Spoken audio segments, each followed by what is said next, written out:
lo resolviste. Entren, ¿se cerraste? Sí, está cerrado. Ay, ¿por qué? Ya. ¿Seguimos? ¿Cuándo? Vamos a esperar que se seque para ponerlos.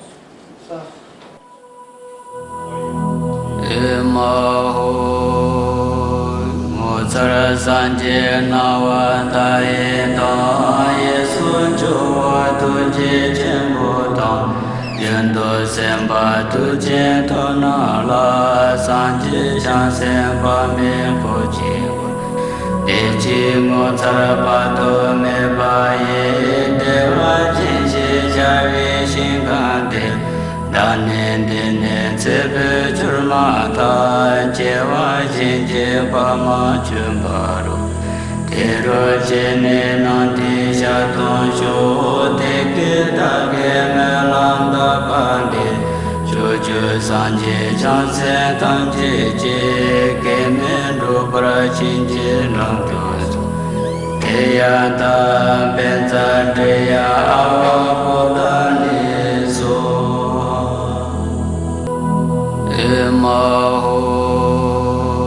Motsara sanje nawata eto yesu chuwa tuje chenpo tong yendo senpa tuje tona la sanje chan senpa me pochi dechi motsara pato me pa ye dewa jinshi jari shinkante dāne dēne tsebe churmata jewa jinje pama chumparu tero jene nandi shaton sho teke dage me landa pande chochu sanje chanse tanje je keme rupra chinje nangto teya ta benza teya awa podani so.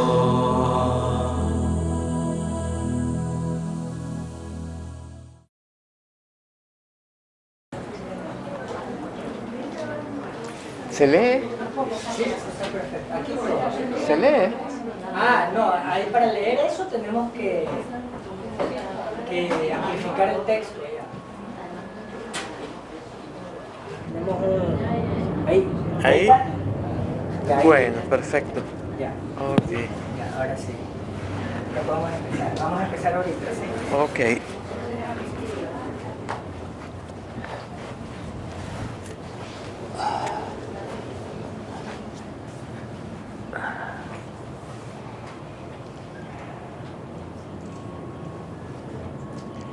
Vamos a hacer una letra A, pronunciar una A y después arrancamos.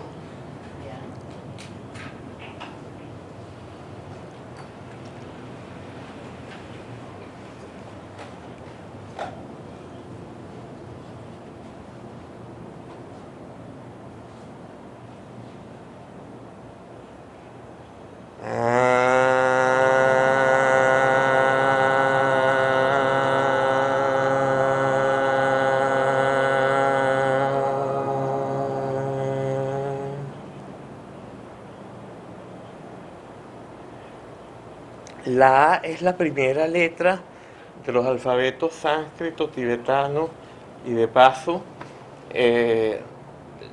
romano, hebreo, etc. Y eso está relacionado con el hecho de que se considera el sonido primordial. Entonces representa el estado primordial, o sea, lo que somos originalmente y que es ocultado por el error. Por eso pronunciamos la A, ¿no?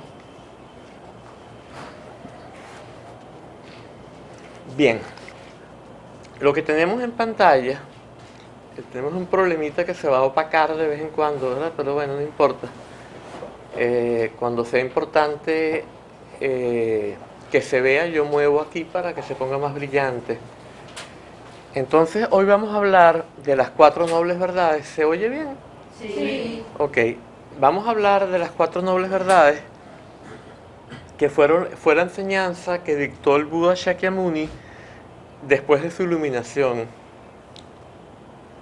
Muchas veces yo hablo primero de la historia del Buda Shakyamuni, pero hoy no tenemos tiempo de esto, entonces vamos a pasar directamente a la enseñanza de las 4 nobles verdades.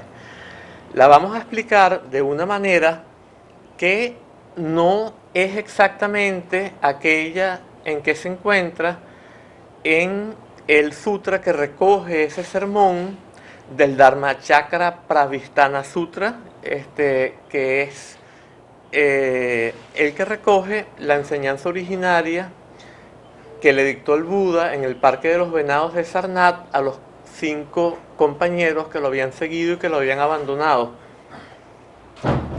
sino que va a ser más bien una versión que se adapta a lo que nos interesa a nosotros para el punto de vista que vamos a transmitir acá. Entonces, la primera verdad, como ustedes pueden ver acá, es la misma en la versión que llamamos Hinayana. Tengamos en cuenta que Hinayana es un nombre que le da el Mahayana al budismo primitivo y a todas las escuelas que tienen su fuente en el canon Pali, que recoge las enseñanzas más antiguas que dictó el Buda Shakyamuni. El Hinayana no se llama a sí mismo Hinayana. Entonces lo utilizamos sobre todo porque en las tradiciones budistas tibetanas lo usamos como un vehículo más, o sea, incluimos la totalidad de las enseñanzas budistas y no excluimos a ninguna. Entonces lo denominamos como lo llama el Mahayana. Usamos la palabra sánscrita porque si decimos sufrimiento, cuando hablamos de sufrimiento pensamos automáticamente que sufrimiento es un sufrimiento activo, como cuando yo tengo dolor de muelas o cuando cualquier otro, un dolor mental, perdimos una persona amada, etc. En cambio, dukkha es algo mucho más amplio y mucho más general, que incluye una carencia de plenitud que se encuentra incluso por debajo de las experiencias de placer y de felicidad más intensas que podamos experimentar en la condición normal en que nos encontramos, ¿no? Entonces por eso utilizamos la palabra sánscrita, que viene siendo prácticamente la misma que la palabra Pali, y significa falta de plenitud, insatisfacción y recurrente sufrimiento y frustración.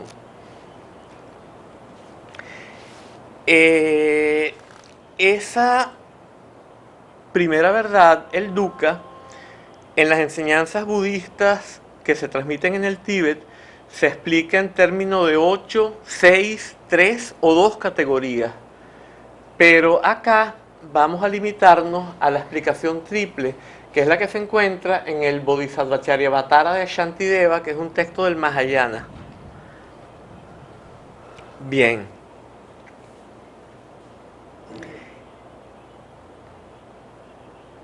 Estos tres aspectos del dukkha serían el sufrimiento todo abarcador, el sufrimiento del cambio y el sufrimiento del sufrimiento. Esos son los nombres que se le dan. El sufrimiento todo abarcador es precisamente el aspecto que permea toda nuestra, o subyace más bien en todas nuestras experiencias.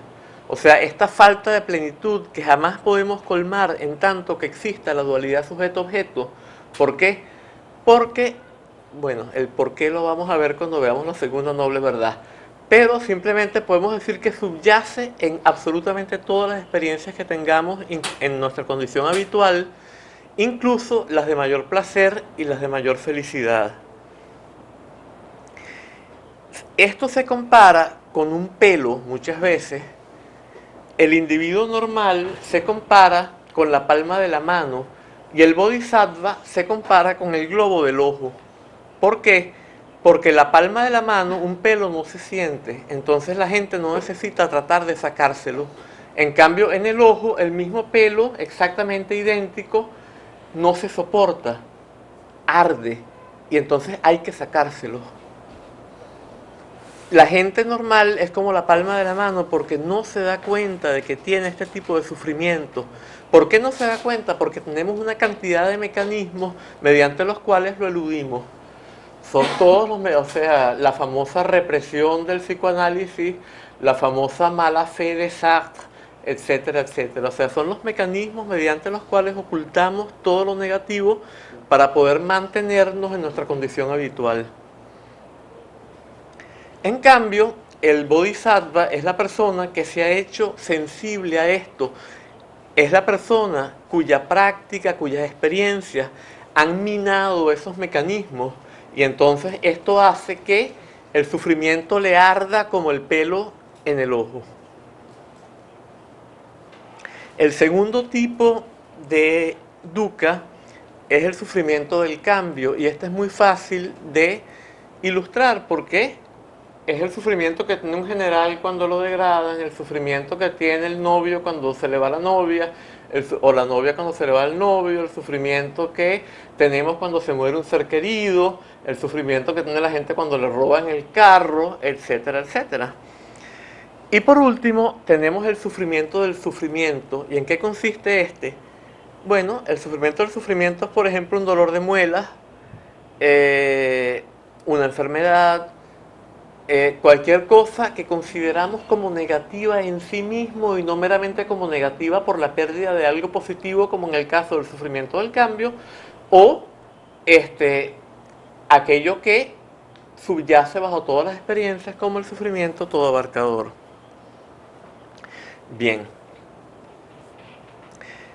Por lo general, nosotros no en general muchas veces en las enseñanzas, la forma en que se transmiten, no se explica demasiado y no se nos hace relacionar esto con nuestra propia experiencia. A mí me parece que es muy importante que lo relacionemos con nuestra propia experiencia y no simplemente leamos, por ejemplo, todos los distintos sufrimientos que son posibles en todos los reinos del samsara, describiendo los sopotoscientos infiernos que existen, etcétera, etcétera, sino más bien que nos refiramos a cómo se manifiesta esto en nuestras experiencias vitales en la vida diaria. Y es muy fácil ilustrarlo de esta manera. Por ejemplo, nosotros, cada vez que sentimos este vacío que es inherente, esta sensación de que nos falta algo, esta carencia que es inherente al sufrimiento todo abarcador, se la achacamos a algo. Entonces decimos, yo siento esta carencia porque no tengo el carro tal, porque no tengo el celular tal, porque no tengo la cámara tal, las posesiones. Porque no he conseguido la novia ideal o el novio ideal según el caso, porque no me reconocen como lo que yo quiero que me reconozcan. O sea, le achaco, cada vez que siento esta carencia, digo que esta carencia es carencia de tal cosa. Resulta que esta carencia no es carencia de algo. Esta carencia, ya vamos a ver de qué surge, no la vamos a explicar todavía porque eso sería la segunda noble verdad.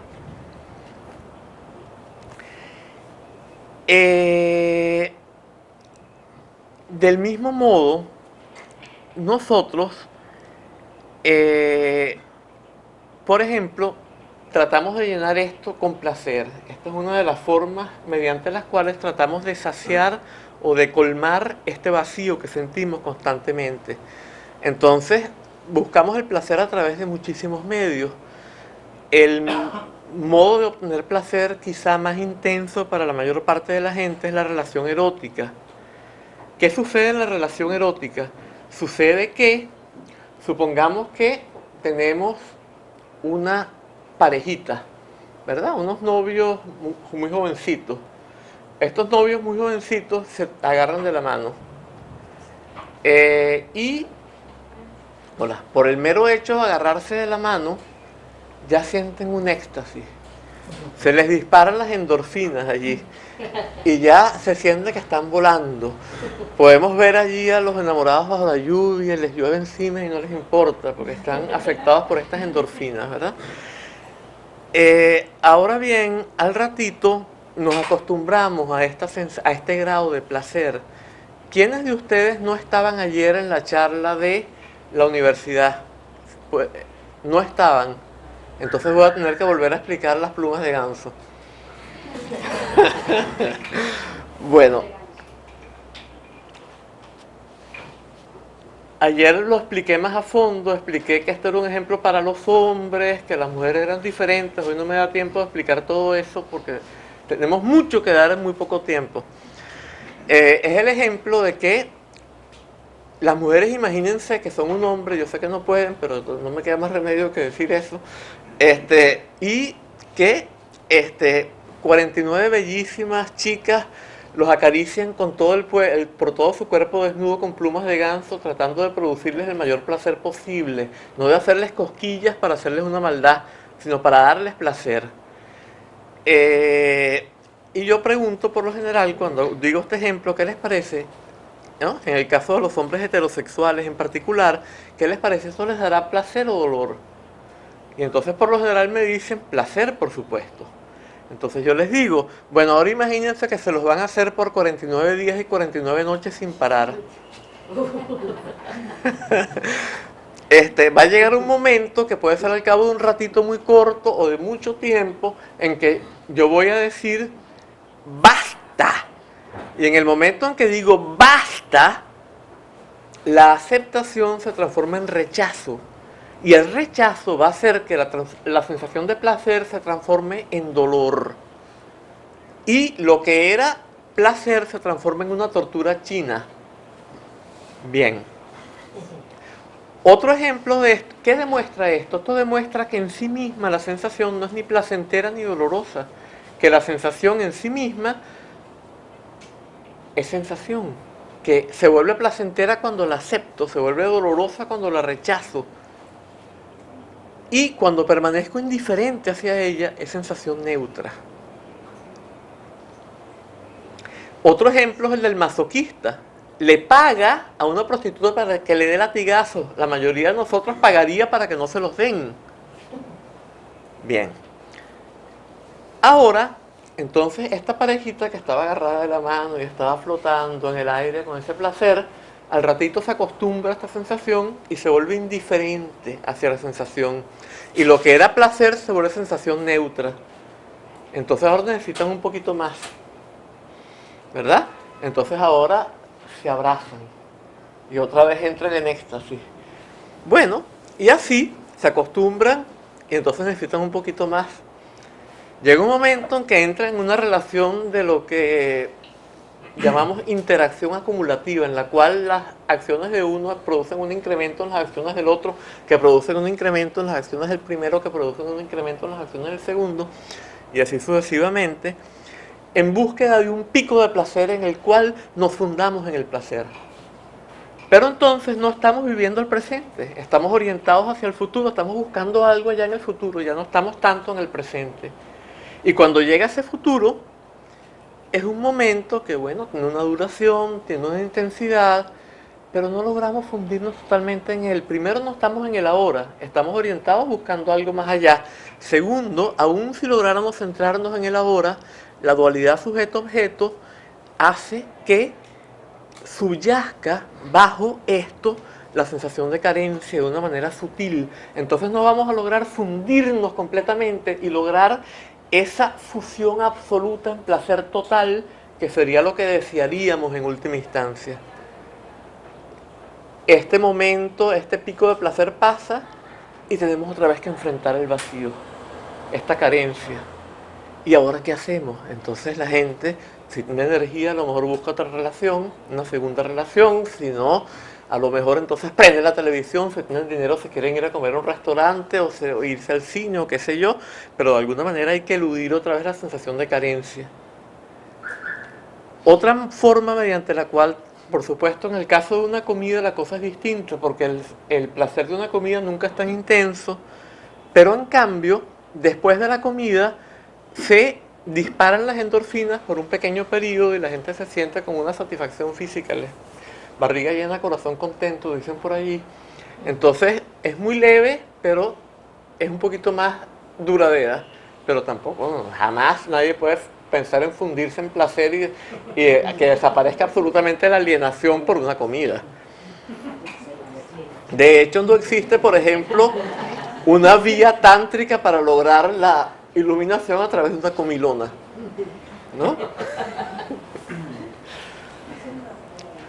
Bueno, Otra forma es tratar de llenar este vacío con valor. ¿Cómo es esto? Con el valor que proyecte otra persona u otras personas en nosotros.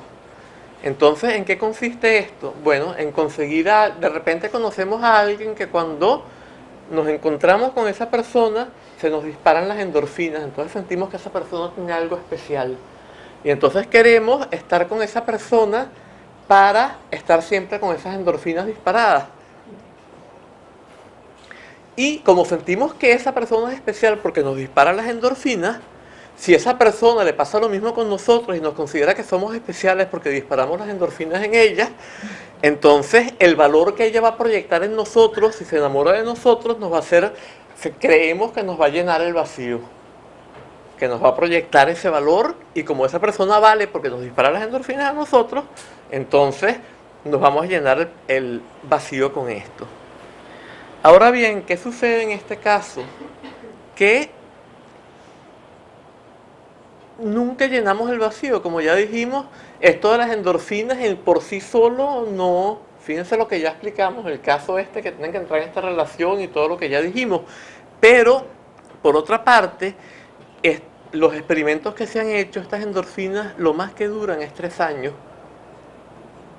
Entonces cuando la gente se casa, etcétera, lo que se está haciendo, este enamoramiento pase, lo que se construye es otro tipo de relación diferente, que no está basada tanto en este enamoramiento momentáneo, intenso, sino que se basa en otra cosa.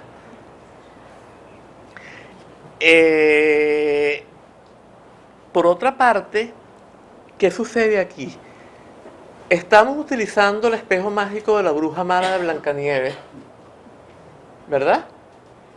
Y entonces, si ese espejo mágico refleja a otra persona, como cuando el espejo mágico le dijo Blancanieves es la más bella, siempre le decía tú eres la más bella, ¿recuerdan?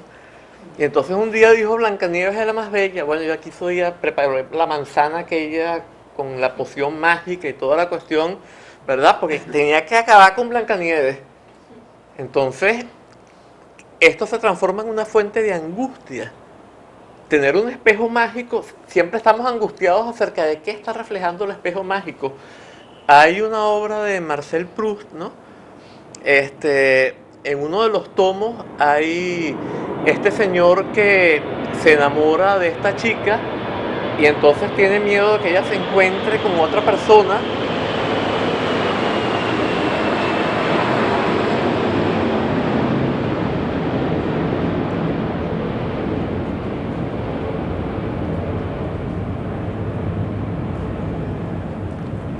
Porque podría ser que encontrara otra persona que fuera que le gustara más que él, que la llegara a querer más que a él, que le importara más que él, que le diera, en Venezuela se dice, diera nota, aquí no se dice, ¿verdad?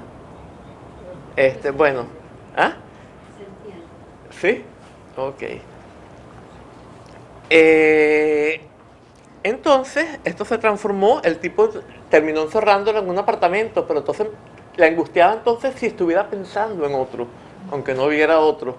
Mientras más la encerraba, menos sentía él que valía, porque tenía que tenerla encerrada. Por lo tanto, mayor era su angustia de que aunque fuera pensara en otro. O sea que mientras más tratamos de poseer a la otra persona, ¿verdad? ¿Para qué? O sea, encerrarla para que solo nos refleje a nosotros, mayor va a ser nuestra angustia de que esté reflejando a otro. Justamente por esa misma dinámica, ¿no? Porque más temor tenemos de que refleje a otro. Bien. Entonces por ahí tampoco sirve. Poseyendo objetos, ¿no? El carro último modelo, hacemos lo posible por con más maravilloso que deseamos, lo compramos, a lo mejor en el primer momento nos montamos y nos sentimos embriagados, ¿verdad? Con el olor a nuevo, a lo mejor sentimos que nos están viendo en este carro maravilloso, etcétera, etcétera. Pero no, ahí mismo, pues esto puede que dure unos ratos el primer día, a lo mejor el segundo día, pero ahí mismo nos acostumbramos y se acabó. De hecho hay un muchacho en Venezuela que me dijo, cuando yo eché este cuento, me dijo, mira, yo pasé mucho tiempo ahorrando para comprarme el carro de mis sueños, pero a mí no me pasó ni siquiera eso. En lo que yo me monté en el carro fue el peor día de mi vida. Bueno, de modo que por ahí tampoco, ¿no? Claro, se me olvidó una cosita con respecto a lo del enamoramiento, a lo de recibir valor. Hay gente que piensa, bueno, si el valor de una persona no, entonces el valor de muchas, porque me proyecten muchas personas en mí, entonces me voy a hacer famoso, ¿no? A lo mejor si es una chica, yo voy a ser una cantante como Shakira, por ejemplo, o si es, yo voy a ser el más grande filósofo, yo voy a ser el gran pintor, o yo voy a ser el gran gurú iluminado, que va a tener una cantidad de discípulos que proyecten con todos sus espejos mágicos. Entonces no me importa tanto lo que diga un espejo. ¿Por qué? Porque tengo tantos, ¿verdad? Que tampoco funciona. Mientras más espejos necesito, más grande hago el hueco. Porque si necesito muchísimas miradas que proyecten valor en mí para llenarlo, en esa medida he acrecentado el tamaño de mi hueco interno. Bueno, no tenemos tiempo de entrar demasiado en esto, vamos a parar allí. Pero, en todo caso, este es uno de los aspectos, ¿verdad? Ahora bien, no tenemos solo esto, sino que tenemos un conflicto recurrente. O sea, cada de vez en cuando, a cada rato, vamos a encontrar sensaciones u objetos que producen rechazo en nosotros. Y en lo que rechazamos, tenemos sensación negativa. No solo cuando tenemos dolor físico, ¿verdad? Cuando tenemos una sensación que no nos gusta y la rechazamos, sino también cuando encontramos un objeto, por ejemplo, la apreciación estética que sucede. Si yo veo un objeto allá y me gusta, entonces yo acepto el objeto. Cuando acepto el objeto allá, como yo solo puedo tener, una mente solo puede tener una actitud hacia el objeto al mismo tiempo, cuando yo acepto aquel objeto que está allá, pues yo estoy aceptando la totalidad de mi experiencia, entonces estoy aceptando también la sensación mental, que se llama Vedana en sánscrito, es uno de los 5 eventos mentales omnipresentes y es también uno de los 5 skandhas que se produce aquí en el centro del pecho, a la altura del corazón, con respecto a cualquier experiencia que yo tenga. Entonces siento una sensación de placer acá. Y la sensación de placer siento que demuestra que aquello es una maravilla, que aquello es bello en sí mismo. Bien, yo voy a encontrar siempre experiencias, alguien que me trata mal y me hace sentir mal, me hace que rechace allá y entonces estoy rechazando acá y siento una sensación desagradable aquí. Eso va a estar viniendo a cada rato, experiencias de conflicto, dolores, enfermedades, pero sin necesidad de enfermedades ni dolores, cuestiones que van pasando, ¿verdad? Que me producen rechazo. Entonces el conflicto va a estar viniendo siempre. Entonces no solo voy a tener la sensación de dukkha todo abarcador, que es el que habíamos dicho antes, ¿verdad? Que yo trato de llenar el hueco sino el sufrimiento del sufrimiento, las sensaciones desagradables. Y de la misma manera voy a tener muchos otros problemas, como por ejemplo la autointerferencia. Esto es otro de los problemas inherentes al error, que no hemos mencionado, esa es la segunda verdad que no hemos hablado todavía, pero digamos de la experiencia habitual nuestra caracterizada por el dukkha. Hay un poemita que yo lo mencioné ayer pero no lo dije, que es: muy feliz era el 100 pies, hasta que el sapo una vez le dijo que orden al andar siguen tus remos, lo cual forzó su mente a tal extremo que confundido una zanja fue a caer mientras pensaba cómo hacer para correr. Entonces, ¿qué pasó? Él ponía las patitas perfectas, ¿verdad? Hasta que el sapo un día le dijo,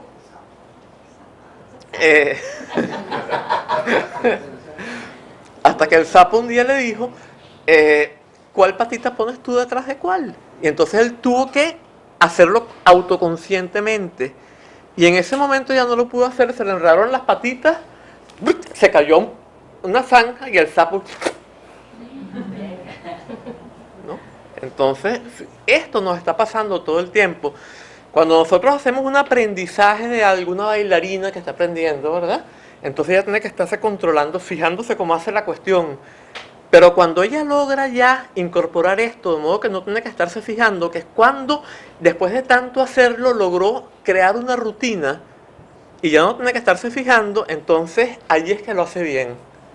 Pero siempre puede que una mirada de alguien que la está juzgando haga que ella se objetive a sí misma y ahí está, 100 pies. O sea, el efecto 100 pies siempre está. Hay un ejemplo del Buda que compite con un deva, un dios. Los dioses son los que alcanzan estados altos pero condicionados dentro del samsara. O sea, alguien, por ejemplo, que aprendió a tocar la cítara maravillosamente, pero por entrenamiento dualísticamente. Entonces, empezaron a hacer una competencia y tocaban maravilloso. Le quitaron una cuerda, maravilloso los dos. Le quitaron otra cuerda, maravilloso los dos. Le quitaron, quedaba una sola cuerda, le quitaron la última cuerda y entonces ya el Deva no pudo tocar más y el Buda siguió tocando. Esto es un disparate. ¿Qué significa esto? Significa simplemente que lo del Buda era incondicionado, no dependía de algo, no dependía de la cuerda, no era dependiente de algo. Bueno, ok, tampoco vamos a entrar demasiado en esto, pero otro problema es el mal. También el mal surge de esto, porque cuando nos sentimos nosotros separados, que somos un ego, que yo soy solo esto y que yo soy solo mi experiencia, lo único que es parte de mí es mi experiencia y más nada, y yo siento que todos los demás son otros con relación a mí, entonces a mí solo me importa yo mismo. Y si me importan los demás es porque aquellas personas que están cerca de mí, que tienen una relación conmigo y que yo puedo sufrir si les va mal, etcétera, pero los que no tienen nada que ver conmigo no me importan en absoluto. Entonces, de ahí surge el egoísmo, de la ilusión del ego surge el egoísmo. Y del egoísmo surge el mal porque allí, pero no solo esto, sino que está también la famosa dinámica de la sombra, eso sí no lo voy a repetir hoy, los que estaban ayer ya saben a qué me refiero, ¿no? Esto es lo que verdaderamente produce el mal con mayúsculas. Esta dinámica de la sombra, ¿verdad? Que yo siempre quiero ver el mal en otro y entonces quiero castigar el mal y destruir el mal castigando y destruyendo al otro en quien lo veo. Bueno, entonces todo esto es parte de la primera noble verdad. Esto es para ilustrarla en nuestra experiencia, que no sea simplemente una teoría, sino que sea algo práctico, que sepamos qué es lo que es el dukkha en nuestra vida diaria y cómo es que es el dukkha en todo lo que nos pasa cada día. La segunda noble verdad es la causa del dukkha.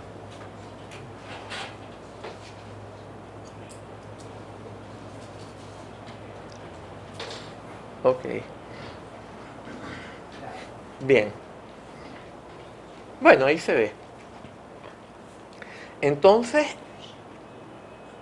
según el Hinayana, o digamos que según el Canon Pali, el sutra que ya mencioné, de nombre largo y complicado, es el Trishna. ¿Qué es el Trishna? El Trishna es el ansia.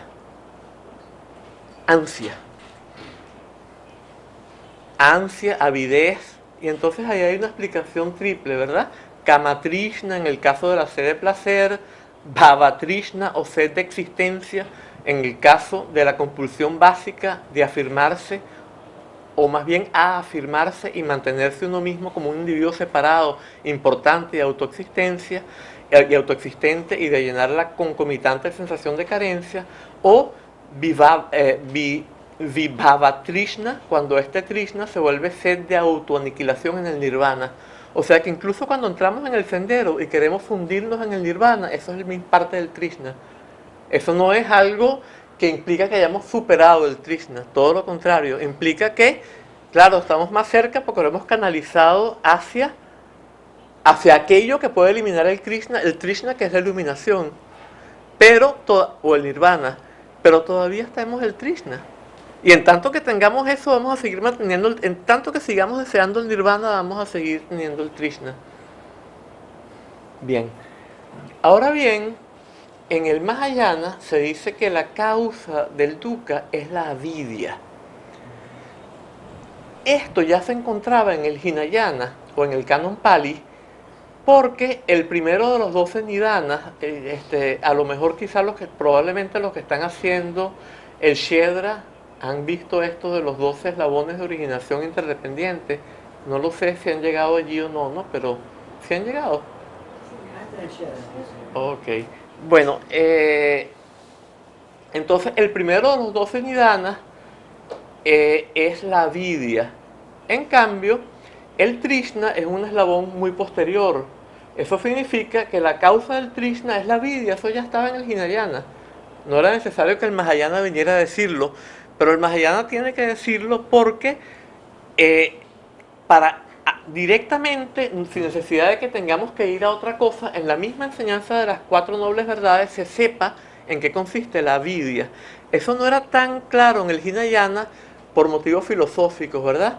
Porque en el Hinayana no se considera la vacuidad de los entes otros que el yo, distintos del yo.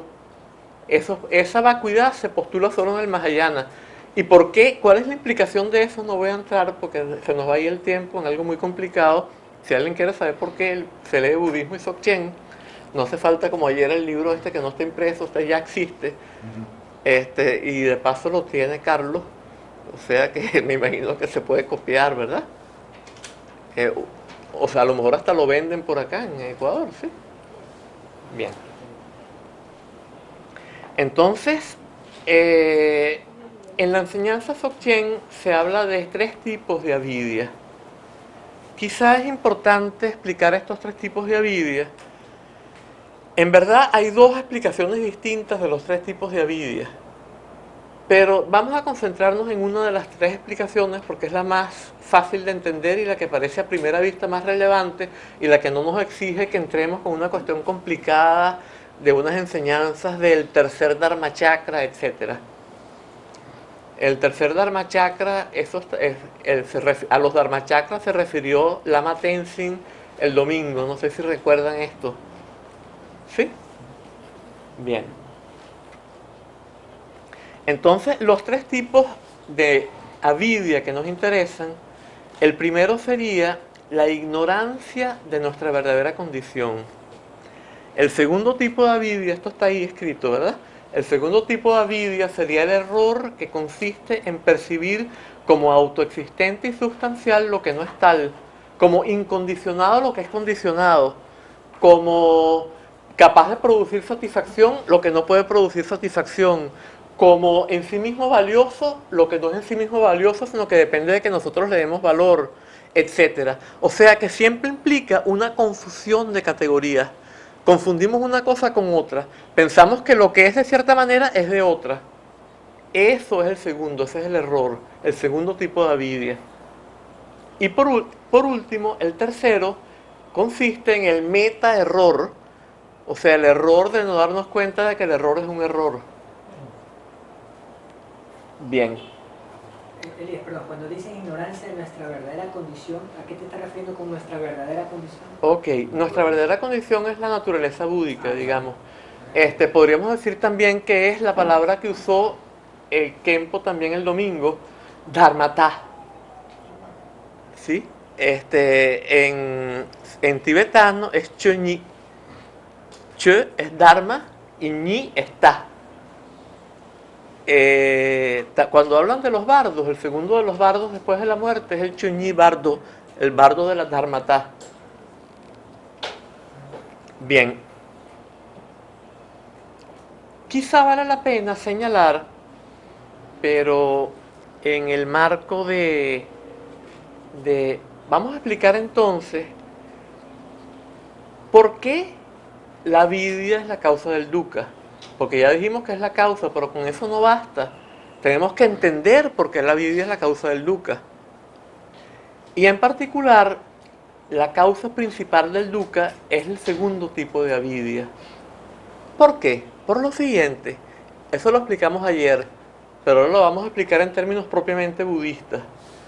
Ayer yo dije algunas cosas, por ejemplo, yo dije que esa explicación que yo estaba dando era materialista. Eso lo dije también porque sé que mucha de la gente que estaba allá venía del marxismo. En verdad, materialismo se puede explicar de muchas maneras.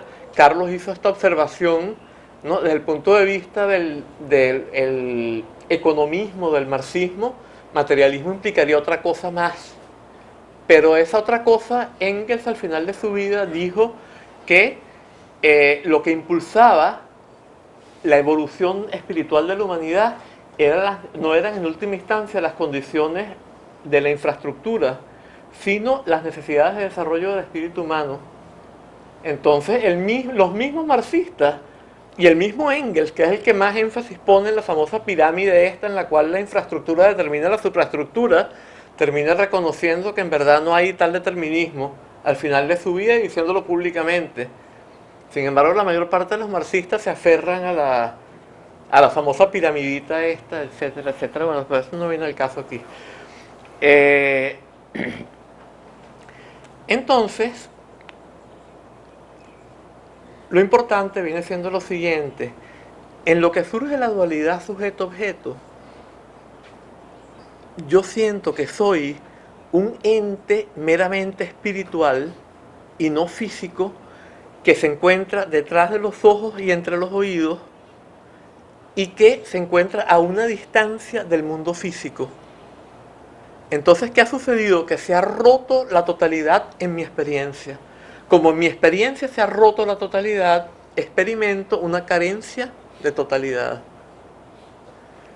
¿Cómo me siento a una distancia del continuo de energía que es absoluta plenitud, que según la física actual es el universo, experimento carencia de plenitud? Esto, entonces, serían los motivos por los cuales surge el primer tipo de dukkha, el dukkha omniabarcante, ¿verdad? ¿Por qué surge entonces el segundo tipo de dukkha? Porque en la medida en que el sujeto, que somos un sujeto diferente de los objetos, siempre vamos a encontrar objetos que nos disgustan y eso va a producir conflicto. O objetos que nos dan dolor. Alguien nos pegó un cigarrillo sin darnos cuenta aquí en el brazo, o un torturador nos lo pegó a propósito y nos lo dejó pegado allí a propósito para torturarnos, ¿verdad? Entonces encontramos este tipo de experiencias que producen dolor activo. Rechazamos. ¿A qué se deriva eso? De la dualidad sujeto-objeto. Sin dualidad sujeto-objeto no puede haber rechazo ni aceptación, porque el que rechaza y acepta es el sujeto a un objeto. Si no existe esto, la más terrible e intensa sensación no es dolor. Y yo sé que esto es difícil de creer, y yo no deseo ningún dolor fuerte, nadie de nosotros lo desea, todos los seres, dice el budismo, ¿verdad? Deseamos alejarnos del sufrimiento y encontrar la felicidad, evidentemente. Pero a veces el sufrimiento puede ayudar mucho. Yo una vez tuve un tremendo absceso gigantesco que si yo no me movía era insoportable el dolor. Y si yo me movía un ápice, iba muchísimo más allá de lo insoportable. Yo sé que esto es absurdo el lenguaje, pero es para dar una idea. Y a mí me fue bastante útil porque entonces, en base a que ya yo había tenido vivencias de Dzogchen de alguna manera, entonces ¿qué hacía yo? Cada vez que sentía el dolor, yo miraba hacia donde parecía estar el sujeto que se sentía distinto de él y se quejaba, o sea, detrás de los ojos y entre los oídos. Aquí adentro, y miraba hacia allá a buscar a ese sujeto, y en ese momento que no aparecía el sujeto, yo sabía que no iba a aparecer evidentemente, entonces se rompía la dualidad, y ahí ya el dolor, ese terrible e insoportable, no era dolor, claro, por un instante, porque las tendencias habituales, ¿verdad? Las vasanas, los karmas, el karman, etcétera, etcétera, es tan fuerte que de inmediato voy a volver a conceptuarlo como dolor y lo voy a volver a ahí mismo otra vez a mirar para adentro. Entonces me forzaba, yo no podía hacer otra cosa que no fuera practicar esa meditación, pues, porque si no era infierno total. Ahí era infierno por lo menos por segundos, y más allá del infierno por segundos también. Bien. Allí tenemos entonces por qué la misma avidya es la causa del segundo tipo de dukkha. ¿Y por qué del tercero? Porque cuando hay dualidad sujeto-objeto, que el sujeto se apega a cierto objeto, y luego cuando ese objeto desaparece, lo añora y le hace falta. Entonces aquí entendemos perfectamente por qué la avidya, como lo hemos explicado, es la causa del dukkha. ¿Hay alguna duda o todo el mundo lo tiene claro? ¿Ninguna duda? ¿No? Ok. Bueno, perfecto. El Trishna entonces era el octavo eslabón, ¿verdad? El octavo Nidana. Y la Vivya era el primero. Ahora vamos a pasar a la tercera noble verdad. Para el Hinayana, la tercera noble verdad es el Nirvana. Para el Mahayana, la primera noble verdad la tercera noble verdad es el Bodhi, o si queremos decirlo completo, el Anuttara Samyak Sambodhi. Anuttara significa insuperable, Samyak significa completísimo, si existiera tal palabra, y Sambodhi significa iluminación plena. En otras palabras, el Nirvana es la extinción del Trishna, mas no autoaniquilación. Es como una llama que en vez de extinguirse pasa a otra dimensión, así se lo define. Pero en todo caso, cesa el sufrimiento para mí, pero yo no adquiero la capacidad de ayudar a otros. O sea, lo que busco es la cesación del sufrimiento en mí. Como motivación es mucho más egoísta que la motivación del Mahayana. La motivación del Mahayana es altruista. Yo aspiro a obtener otra cosa. ¿Qué es lo que aspiro a obtener? No meramente la cesación del sufrimiento, sino el despertar total e irreversible que erradica los tres tipos de avidya y me permite obtener lo que se llama sarvanyata. Eso lo traducen los tibetanos muchas veces como omnisciencia. Entonces nosotros pensamos que omnisciencia significa que yo puedo ver lo que está detrás de esa puerta. Que yo puedo saber lo que está pasando en el lado oculto de la luna. A lo mejor el Buda puede saber lo que está pasando en el lado oculto de la luna, pero ¿qué le importa al Buda lo que está pasando en el lado oculto de la luna? Lo que es verdaderamente importante no es eso. Lo que es verdaderamente importante es que tenemos una sabiduría que nos permite conducir a todos los seres que sienten a la iluminación, porque nos permite ver exactamente en qué dimensión Él se encuentra.